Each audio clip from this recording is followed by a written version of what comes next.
Les Coqs Festives, c'est un club inclusif LGBT, tout le monde est le bienvenu, quelle que soit son orientation sexuelle, son identité de genre. J'ai jamais joué au rugby avant de ma vie. Go!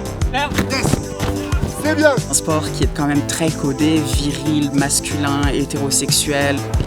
On est là pour montrer qu'on peut être PD, comme on dit, et performer, gagner des matchs, gagner des tournois. Moustachu!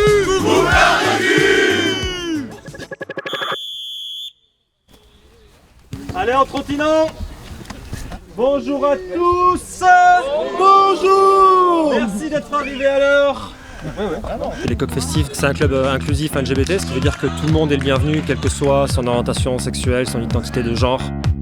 À la base, les personnes qui ont créé le club étaient discriminées dans leurs clubs respectifs. Et du coup, ils ont voulu créer une espèce de safe place pour des joueurs de rugby et des joueuses de rugby qui n'étaient pas forcément à l'aise à aller dans des clubs traditionnels et hétéronormés. On va reprendre les trucs de base. Déjà, je rappelle que le rugby, on n'a pas de bijoux sur soi. Tout ce qui est boucle d'oreille, piercing, où qu'il soit, sont interdits. Si vous avez un piercing au téton que vous vous l'arrachez, c'est votre problème.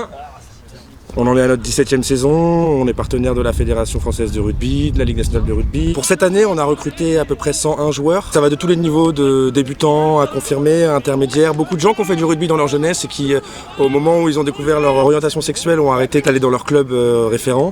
Et qui aujourd'hui, grâce au bouche à oreille et à l'exposition que les Coqs Festives peuvent avoir, ils se sont rendus compte qu'il y avait des clubs comme ça qui existaient et ils viennent, c'est cool. Au programme aujourd'hui, un petit peu de cardio.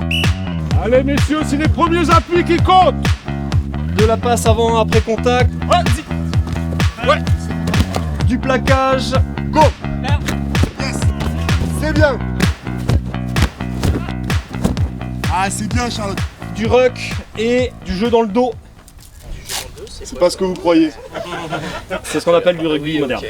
Je m'appelle Inès, je suis une femme trans et je joue au rugby chez les Coqs Festives depuis maintenant, ça va être ma 3e année. Ouais, c'est pas mal.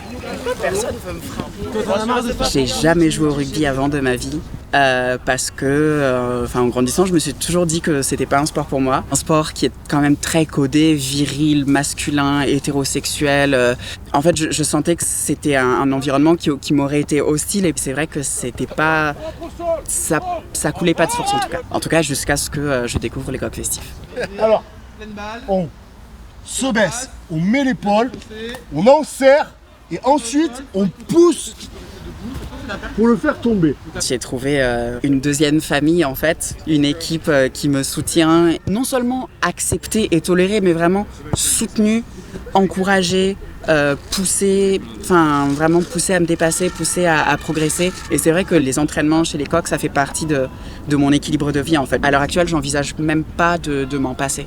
Vous me faites 2 groupes, moitié-moitié, un de ce côté, un de ce côté, je m'en fous des niveaux, je m'en fous des avants des 3/4.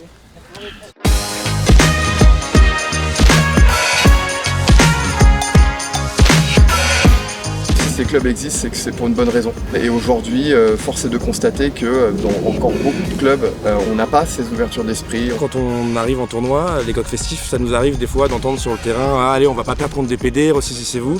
Et au final, on se rend bien compte qu'au bout de 80 minutes de match, qu'on soit PD ou qu'on soit pas PD, il y a les mêmes impacts, il y a les mêmes gestes techniques. Et derrière, on gagne, on perd, on s'en fiche, c'est la beauté du jeu. Et voilà, c'est surtout cette homophobie-là qu'on ressent au quotidien quand on joue au rugby. Je le dis, mais je devrais pas le dire, je suis hétéro et je me sens beaucoup plus en confiance aujourd'hui dans ces clubs-là, dans le fait d'exister moi-même et dans toute ma complexité sur un terrain de rugby, que ce que j'ai été dans des clubs classiques. Au fur et à mesure de l'existence du club, des tournois qu'on fait, les gens se rendent compte en face qu'on est une équipe comme les autres, on se bat sur le terrain, on se bat sur la 3e mi-temps aussi, généralement on la gagne. Et voilà, ça reste positif. Être un club inclusif, ça a les mêmes valeurs que dans le rugby. Le rugby, c'est la solidarité, c'est l'entraide, c'est la bienveillance entre les joueurs. Et ça, on le retrouve en fait dans un club inclusif. Et en fait, c'est juste le prolongement des valeurs du rugby. Finalement, ça devrait être la normalité dans tous les clubs de rugby, mais aussi dans tous les autres sports.